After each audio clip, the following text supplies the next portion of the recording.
स्वदेश अनि विदेशमा रहनुहुने मेरा सम्पूर्ण आत्मीयजनहरूमा राधेश्याम। विगत वर्षहरूमा झैँ यस वर्ष पनि पौष शुक्ल पूर्णिमा नजिकिँदैछ। पौष शुक्ल पूर्णिमा भन्ने बित्तिकै हामी श्री स्वस्थानी जगदीश्वरीलाई सम्झिन पुग्छौँ। यस वर्ष पनि पौष शुक्ल पूर्णिमा यही माघ 11 गते जनवरी 25मा रहेको छ। माघ 11 गते पर्दछ। यही पौष शुक्ल पूर्णिमादेखि माघ शुक्ल पूर्णिमासम्म 1 महिनासम्म श्री स्वस्थानी जगदीश्वरीको व्रत अनि कथा श्रवण गर्नेछौँ हामी। अरू समयमा पनि जगदीश्वरीलाई हामी सम्झिने पूजा अर्चना गर्न त सक्छौँ, तर विशेष रूपमा भने पौष शुक्ल पूर्णिमादेखि माघ शुक्ल पूर्णिमासम्म रहनेछ। कुनै पनि कार्य गर्न लाग्दाखेरि त्यसको विधि नियमको बारेमा पनि जान्नु आवश्यक हुन्छ। विधि नियम बिना गरिएका कार्यहरूले पूर्णता पाएर त्यसको फल प्राप्त गर्न सकिँदैन। त्यसैले श्री स्वस्थानी जगदीश्वरीको व्रत गर्ने तथा कथा श्रवण गर्ने विधिको बारेमा म आज हजुरहरूलाई बताउन गइरहेकी छु। सबैजनालाई थाहा नहुन सक्छ, धेरैलाई त थाहा छ, अवश्य पनि स्वीकार गर्नुहुनेछ। ओमष्टासु च दलेष्वेषु मातृकाष्ठस्थितास्तथा खड्गं त्रिशूलं चोध्वं च वामे च वरमोत्पलम् चतुर्भुजा त्रिनेत्रा च सर्वालङ्कारभूषिता सुवर्णा बद्विकासाभा स्वस्थानी परमेश्वरी। श्री गणेशाय नमः। श्री सरस्वत्यै नमः। श्री स्वस्थानी परमेश्वर्यै नमः। पौष शुक्ल पूर्णिमाको दिनदेखि व्रत आरम्भ गर्नुपर्दछ। पौष शुक्ल पूर्णिमाको अघिल्लो दिन अथवा 1 दिन अगाडि नै व्रत बस्ने व्यक्तिले आफ्नो हात खुट्टाका नङहरू काटेर स्नान गरेर जब शुद्ध भइन्छ त्यसपछि शुद्ध वस्त्र पहिरिएर आफ्ना नित्य कर्महरू जस्तै जप, पूजा, पाठ आदि समाप्त गरेर हविष्यान्न भोजन गर्नुपर्दछ। पौष शुक्ल पूर्णिमाको जुन दिन हुन्छ त्यो दिन सबैले उठेर आफ्नो नित्य स्नान गरेर जप, पूजा, पाठ आदि सम्पूर्ण कार्यहरू समाप्त गरेर पूजाका सामग्रीहरू तयार गरेर पूजा गर्ने स्थान जस्तो शिव मन्दिर, नदी किनार अथवा आफ्नो घरको पूजा कोठामा गएर शुद्ध आसनमा बसेर हातमा चोखो पानी लिनुपर्दछ। हविष्यान्नी फलाहारी भूत्वा देवी तव व्रतम पूर्णमासं करिष्येऽहं स्वस्थानी परमेश्वरी यथा नियममास्थाय यथा शक्तिर्यथा विधिः यथा सामग्री सम्पाद्य करिष्ये पूजनं तव। हे स्वस्थानी परमेश्वरी, हे स्वस्थानी जगदीश्वरी, आज पौष शुक्ल पूर्णिमाको दिनदेखि माघ शुक्ल पूर्णिमासम्म यो 1 महिनाको अवधिभरमा म हविष्यान्न भोजन गरेर यथा नियम, यथा शक्ति, यथा भक्ति, यथा सामग्री म जस्तो सक्छु नि हजुरको व्रत पूजन अनि कथा श्रवण गर्नेछु। मेरो व्रत पूजन परिपूर्ण गरिदिनु होस् है परमेश्वरी भनेर त्यो हातमा लिएको जल भुइँमा छोडिदिनुपर्छ। नित्य मध्याह्न कालमा पूजाको सामग्री सिन्दुर, अबिर, चन्दन, तिल, जौ अनि जात जातका फूल, माला, धूपबत्ती, फल, पान, नैवेद्य, सुपारी, भेटी आदि जस्तो जस्तो सकिन्छ यथासम्भव यथाशक्ति तयार पारी दियो कलश गणेशको पहिले पूजा गर्नुपर्दछ। त्यसपछि अष्टदल लेखेको थालीमा भक्तिपूर्वक एकचित्त भएर नित्य मध्याह्न कालमा श्री स्वस्थानी परमेश्वरीको पूजा गर्नुपर्दछ। एक भक्त रहेर एकचित्त रहेर हविष्यान्न भोजन गर्नुपर्दछ। 1 महिना अवधिभर व्रत अवधिभर ब्रह्मचर्यको नियम पालना गर्नुपर्दछ। भुइँमा सुत्नु पर्दछ, पलङ अथवा खाटमा सुत्नु हुँदैन। साँझको समयमा इष्टमित्र बन्धुबान्धव कुलकुटुम्ब सबैलाई भेला गराई श्री स्वस्थानीको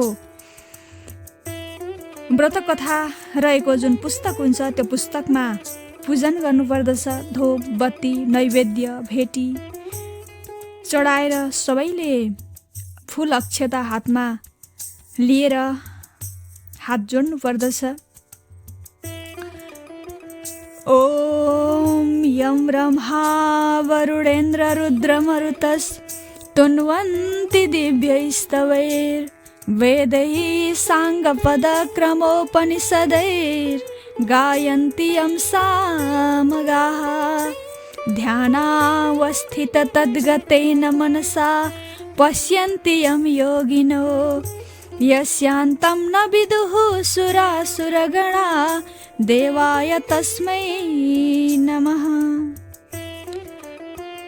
भन्ने मन्त्रहरूले स्तुति गरेर पुष्पाञ्जली चढाउनु पर्दछ। त्यसपछि व्रतकर्ता पुरुष अथवा व्रतकर्त्री नारीले श्री स्वस्थानी परमेश्वरीको कथा भन्नु पर्दछ। श्रोताहरूले पनि एकचित्त भएर कथा श्रवण गर्नु पर्दछ। जब कथा वाचन सकिएपछि सबैले पुनः पुष्पाञ्जली हातमा लिएर ओम उपनयतु मङ्गलं वः सकल जगन्मङ्गलालय श्रीमान् दिनकर किरण निबोधित नवनलिन दल निवेक्षण श्रीकृष्ण। यस्तै यस्तै मन्त्रहरू स्तुति मन्त्रहरू पाठ गरी पुष्पाञ्जली चढाएर मनै मनमा श्री स्वस्थानी परमेश्वरीलाई ध्यान गर्नु पर्दछ। त्यस पश्चात परमेश्वरीको फूल प्रसाद शिरमा लगाई नैवेद्य सबैले बाँडेर खानु पर्दछ। सकिन्छ भने व्रत लिने व्यक्तिले साँझमा कथा श्रवण गरेपछि मात्र भोजन गर्नु पर्दछ। यही क्रम महिना दिनसम्म रहिरहन्छ। 1 महिनापछि जब माघ शुक्ल पूर्णिमाको दिन आउँछ त्यो दिन माथि बताए बमोजिम श्री स्वस्थानी परमेश्वरीको नित्य पूजा गर्नुपर्दछ। व्रत समाप्तिको लागि विशेष पूजन गर्नुपर्दछ। अब विशेष पूजनका लागि विशेष गरेर 108 अक्षता 108 तिलजौ 108 बेली पुष्प 108 धूप बत्ती 108 काँचो धागोको सूत्रहरू 108 रोटी मालपुवा 108 पान 108 ल्वाङ आदि सबै सामग्रीहरू 108 गरेर तयार पार्नु पर्दछ। तामाको थालीमा बालुवाको शिवलिङ्ग बनाई त्यसैको अगाडि ओम लेखेको आरसी राख्नु पर्दछ अनि आरसीमा अष्टदल सहित श्री स्वस्थानी परमेश्वरीको थालीमा र बालुवाको शिवलिङ्गमा समेत विधि अनुसार पूजन गर्नु पर्दछ। यो विधि भनेको चाहिँ श्री स्वस्थानी व्रत कथा नाम गरेका पुस्तकहरूमा हामीले पाउन सक्छौँ। श्री स्वस्थानी परमेश्वरीलाई 108 का सबै सामग्रीहरू समर्पण गर्नुपर्दछ। उक्त दिन व्रत समाप्तिको निमित्त विशेष अर्घ्य दिनुपर्दछ अनि साँझमा कथा श्रवण गरे पश्चात व्रत लिने व्यक्तिले 108 गरेर अर्पण गरेका सामग्रीहरूमध्ये 8 फूल, 8 रोटी, 8 सूत्र, 8 पान, 8 टुक्रा ल्वाङ, सुपारी, 8 फल आदि आदि आफ्ना पति अथवा पुत्रलाई दिनुपर्दछ। अब दिने कोही छैन भने नदीमा लगेर, नजिकै जुन नदी छ त्यही नदीमा लगेर बगाउनु पर्दछ। जुन बाँकी रहेको शेष 100 रोटी, फल, पान, सुपारी, ल्वाङ आदि इत्यादि जति रहेका छन् ती 100 गरेका ती सबै आफैले भोजन गर्नुपर्दछ। अनि रात्रिमा कुल कुटुम्ब, बन्धुबान्धव, इष्टमित्र, छरछिमेकी सबैजना मिलेर श्री स्वस्थानी परमेश्वरीको भजन कीर्तन गर्नुपर्दछ। जागरण बस्नु अति नै उत्तम हुन्छ। सकिन्छ भने जागरण बस्नु उत्तम मानिन्छ। अनि त्यसको भोलिपल्ट 1 महिनासम्म पूजा गरिएका जति पनि सामग्रीहरू हुन्छन्, फूल, पाती, अन्य सामग्रीहरू, यी सबै आफ्नो नजिकै अथवा आफू रहेको स्थान नजिकै जुन नदी छ त्यही नदीमा लगेर विसर्जन गर्नुपर्दछ। यस्तै रहेको छ श्री स्वस्थानी व्रत नियम विधिहरू। हजुरहरू जति पनि हुनुहुन्छ श्री स्वस्थानी जगदीश्वरीको व्रत गर्ने अनि कथा श्रवण गर्ने इच्छा राख्नुभएका व्यक्तिहरू, हजुरहरू सबैले नियमपूर्वक, विधिविधानपूर्वक श्री स्वस्थानी परमेश्वरीको व्रत राख्नुहोला, व्रत गर्नुहोला, कथा श्रवण गर्नुहोला। अवश्य पनि जगदीश्वरीले कल्याण गर्नु नै हुनेछ। विधिविधानपूर्वक गरिएका कर्महरूले सार्थकता पाउँछ, पूर्णता प्राप्त हुन्छ। त्यसैले सबैजनालाई विधिविधानपूर्वक व्रत राख्नुहोला।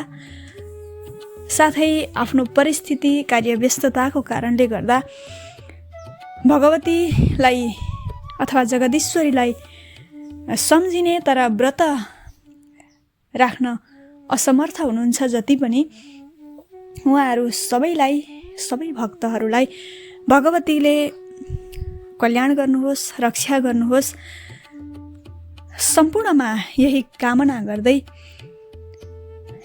आजको यस श्री स्वस्थानी जगदीश्वरीको व्रत गर्ने तथा कथा श्रवण गर्ने विधि मैले हजुरहरूलाई प्रस्तुत गरेँ। आगामी दिनमा म कथा पनि श्रवण गराउने नै छु।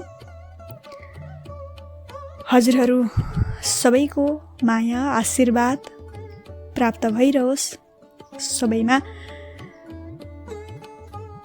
शुभ दिनको कामना, बाँकी पल शुभसँग बितोस्। राधे राधे।